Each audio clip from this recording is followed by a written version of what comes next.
And then you think about the week that we've had. We launched out of the Champions League midweek. We then launched out of the Champions League qualification spots. Like, I don't think we're going to make it now. Feels like we've been eliminated from the Champions League twice in the space of 3 days. Tell you what, we're going to get stuck into all that. We'll also talk about the brilliant goal from Gordon, the amazing performance from Newcastle United. But before anything, Rory, we have to talk about that huddle from Chelsea. They've been doing it in recent games where, if you haven't seen this, right, Chelsea have decided they want to start doing huddles in the centre circle around the ball before kickoff. It's all a bit odd, but yesterday it reached new heights. They actually trapped the referee, Paul Tierney, who had no idea what was going on, in the middle of their huddle. It was absolutely bizarre. Honestly, if you haven't seen it yet, you've got to try and search for it and look for it. There's a moment as well where Tierney looked at the camera and it genuinely looks like something out of The Office. Now, Liam Rosenior was asked about this after the game. Here's what he had to say about that huddle. Disappointed. There's more focus and emphasis on the things that don't matter. I'm going to make it really clear. I want to protect my players. I'm respectful to the game. My players made a decision that they wanted to be around the ball, to respect the ball, and show unity and leadership. That is not my decision. That was a decision between a leadership group and a team. There is nothing that they're doing with that huddle that is disrespectful to the opposition. And do you know what's amazing? Before the game, it wasn't me. We had a meeting with the referee. My assistant goes in. The first thing he talks about is our huddle.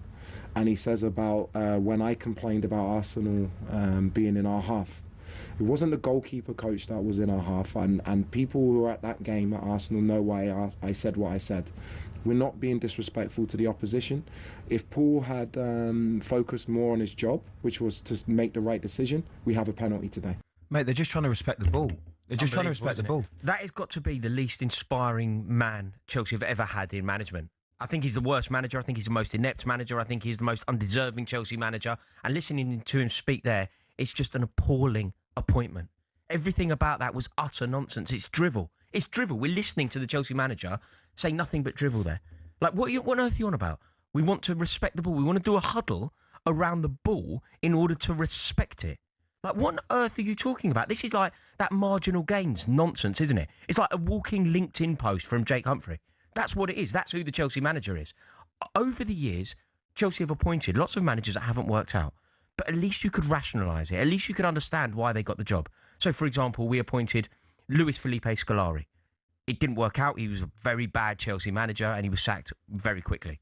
But at least you could rationalise it. He'd won the World Cup with Brazil. It made sense. Andre Villas-Boas, one of the worst managers I've ever watched. He had European success in Portugal. It kind of made sense why he got the job. Why is somebody as inept and undeserving as Liam Rosenior in the job? How uninspiring were those words? And then he's focusing on it like, look, I've never played the game. But he's talking about doing a huddle around a football in order to respect it.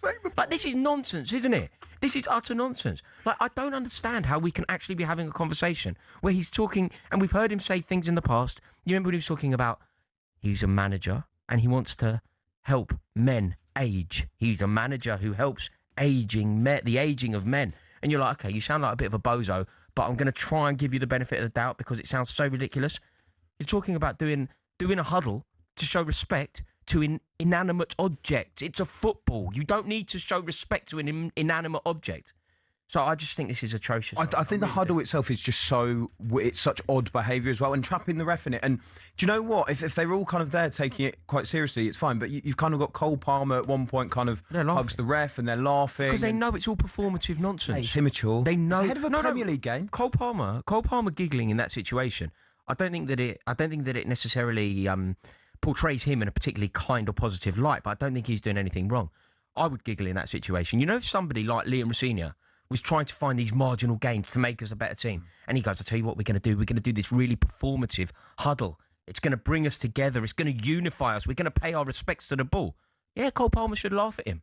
He should laugh at him. Yeah, true. Because he's completely out of his depth in the job. Well, actually, Liam Rosenior said that it was a decision that the players made themselves, and he almost said that he was proud of his players for taking on that initiative. I'm pretty sure... I was proud of our players when they won the league. What are we talking about? This is the other thing. This is all total idiocy if you win the game. But to do that, we're going to do a huddle. We're going to show our unity. I'll tell you where there was no unity. When Newcastle United scored one of the easiest goals I think I've ever seen scored. Good goal, mate. No, I know you're goal. doing that as a joke. Good goal. It wasn't. Like, let's be totally honest, and I'm not taking anything away from Newcastle. They deserved the win. Anthony Gordon played really well. You had us on the back foot. You were the better side. But it wasn't a good goal. It was actually a poor goal to concede on the Hackney Marshes. It was too easy. It was too easy. It genuinely was. Yeah. Like, you know, I play in a 7-a-side league, and if I did that, my teammate, who's a professional teacher, would have gone, mate, what are you doing? What are you doing? That's how bad the goal was. It was such amateur football from Chelsea. And, you know, that's 3 games without a win at home now. We've dropped points at home. There seems to be this misnomer in football about Liam Rosenior. I don't know where it's coming from. People keep saying to me, well, he's done all right, though, hasn't he? He's done better than we expected. You're like, no, he hasn't. We were 2-0 up against Leeds and we didn't win the game. We were 1-0 up against Burnley. We didn't win the game. Both at Stamford Bridge. We've been beaten by Newcastle. He's inept. He's obviously inept. And thrashed by PSG and collapsed against PSG. And that's the point, is that I think most of the games, you know, even if you look at the Villa game, Villa hadn't been in form. It's an impressive win, don't get me wrong. They've gone to Villa Park 1-4-1, fine. But actually, you're right. I think if you look at the other results he's had, and these are the standards you need if you're going to be the Chelsea manager, in my opinion, he's beaten teams that he should be beating. And then when it's come to the games where he can pull off an impressive result, he's lost to Arsenal. He's been battered by PSG, and now you're seeing other results come in, like that Burnley game, like the Leeds game, and then like losing to Newcastle at home. Yeah, I think that's the point as well. There seems to be this thing, because he landed and had an incredibly favourable fixture list, got a couple of wins in a row. People went, oh, is he an upgrade on Maresca?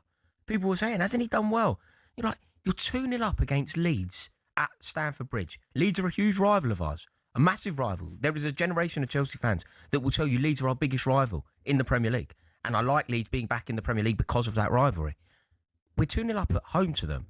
The game is won. The game is over. The game is out of reach for them. I'm sure Leeds fans can correct me here, but if you're a Leeds fan in that away end singing Marching On Together, you're only doing it out of pride at 2-0 down. You think the game is out of reach. And somehow we have pressed the self-destruct button against Paris Saint-Germain. It's 2-2. Things are going okay. We shoot ourselves in the foot again.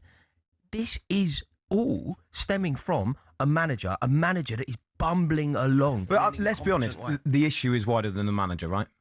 And also the reason he's been appointed is because of those wider issues. No, but the manager is a patsy. The manager is a patsy for this ownership. The manager is a stooge for this ownership. So, look, I can be incredibly scathing about Liam Rosenior, and I'm correct. I am completely and utterly correct. But people might say it's harsh. The only reason it's harsh is because the issue is Blueco. Blueco, as an entity, are the worst thing that has ever happened to Chelsea Football Club. This ownership that have come into Chelsea and dismantled an efficient winning machine in the space of 4 years. They took over a team that were the best team in Europe. We won the Super Cup, the Club World Cup, and the Champions League. That's who we were when they took over. Since then, we have won nothing.